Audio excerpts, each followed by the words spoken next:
안녕하세요. 오만사입니다. 제 형님에 관한 사연입니다. 형님은 올해 50대 중반이고 결혼한 아들이 하나 있어요. 형님의 아들이 얼마 전에 결혼을 했습니다. 형님의 아들을 결혼을 시키기까지 참 고생도 많이 했어요. 집 나간 아주버니를 대신해서 혼자서 키웠거든요. 그뿐입니까? 처갓집에 명절에 갔다가 장인이 땅 판 돈 5억을 금고에서 훔쳐서 야밤에 혼자서 도망을 치고 사라졌어요. 그 돈은 형님의 친정의 전 재산과도 같은 돈이었고 처남이었던 형님의 남동생에게 아파트를 사주려고 일부러 현금 거래를 하려고 금고에 넣어두었던 돈이었어요. 당시에 그 돈이면 부동산 몇 개를 더 살 수 있는 큰 돈이었어요. 형님의 친정아버지가 아무런 의심도 없이 땅을 팔았던 얘기를 하는 것이 화근이었어요. 세상에 자식도 못 믿는데 사위라고 믿을 수 있겠어요?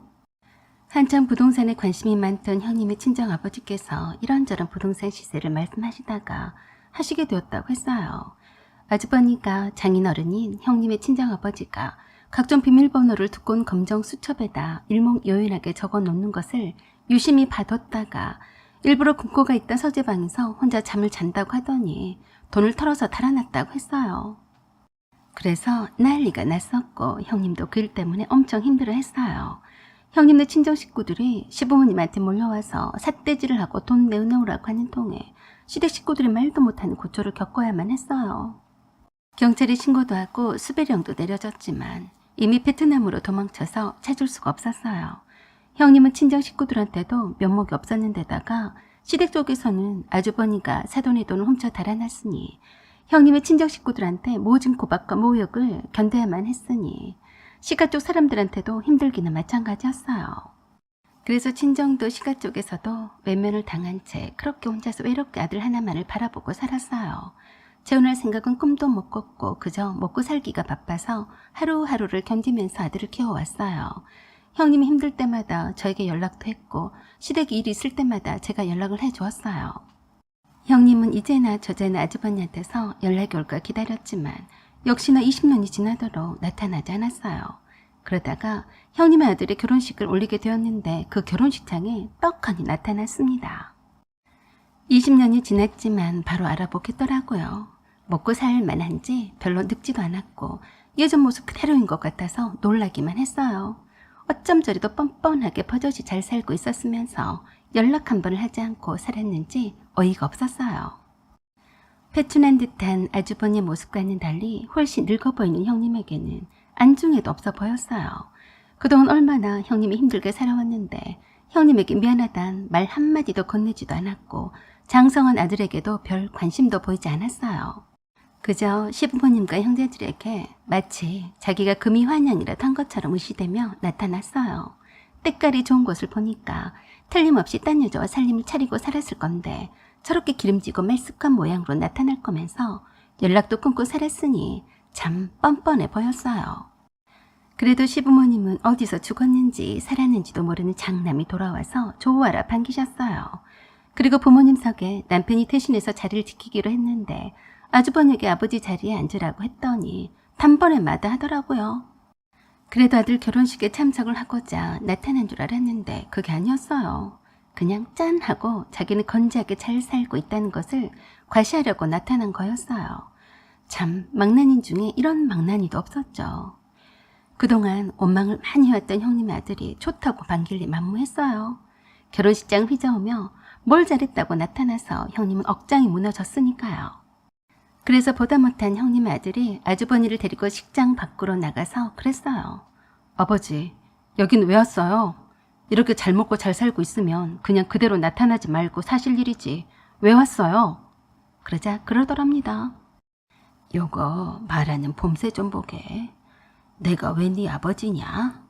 내가 설마니 내 자식을 버리고 갔을 성심냐? 뭐라고요? 네 엄마한테 물어봐라. 너는 내 아들이 아니야. 소문내기 전에 나한테 공손히 대하지 못하냐? 제가 아버지 아들이 아니란 증거가 있어요? 증거? 요 웃긴 자식 좀 보게. 네 엄마가 안다니까. 내가 정관수술을 했었는데 네가 어떻게 내 자식이냐? 모르긴 해도 너는 네 엄마가 나 몰래 바람펴서 낳은 자식이야. 그 벌로 내가 5억을 훔쳐간 거다. 그걸로 퉁쳤다고 생각해야지. 안 그러냐? 정말 어이없는 말에 형님의 아들이 충격을 받았다고 했어요. 아무리 그런다고 그런 말 같지도 않은 말을 다시 형님에게 물어볼 수는 없어서 유전자 검사를 했었는데 아주버니의 말과는 다르게 아주버니 아들이 맞다는 것을 확인할 수 있었대요. 형님 아들은 완전히 붕괴해서 다시 아주버니에게 유전자 검사 결과지를 던져주면서 그랬대요. 참 뻔뻔하고 배짱도 좋으시네요. 아버지는 외할아버지 돈을 훔쳐가 놓고도 이렇게 대낮에 얼굴을 쳐들고 다니다니 겁도 없어요. 친자 확인 검사 결과지를 보던 아주버니가 그랬다네요. 내가 이런 것에 속을 줄 알았냐? 감히 누구한테 사기를 치려고 해? 내가 돈 좀 있어 보이니까 아들이라면서 돈 좀 뺏어볼까 그러는 모양인데 나한테는 안 통한다 라며 그 결과지를 던져버리더래요. 그러면서 아주 안이 꼽다는 듯이 그러더랍니다. 네 엄마한테 가서 네 진짜 아빠가 누구인지나 물어보고 거기 가서 뜯어내. 그리고 남 걱정은 하지 마라. 공소시효가 지난 지 얼마나 되었는데 그런 소리하고 자빠졌냐. 내가 그런 것도 모르고 설치고 다닐 줄 알았냐. 이게 아주 조그만한 게 웃기고 자빠졌네. 그러자 형님 아들이 그 자리에서 휴대폰으로 전화를 걸어서 그랬대요. 형사님, 우리 아버지 김두봉 씨 여기에 제가 잡고 있을 테니까 바로 잡으러 오세요. 그러자 헤이덕거리면서 그러더래요. 그래, 내가 형사가 올 때까지 여기에 요렇게 얌전히 있을 테니까 어디 잡아가 봐라. 라며 허세를 있는 대로 부리더래요. 그러자 형님 아들이 도망치지 못하게 문을 걸어 잠그고 문 앞에서 지키고 있으면서 형님한테 전화를 했대요.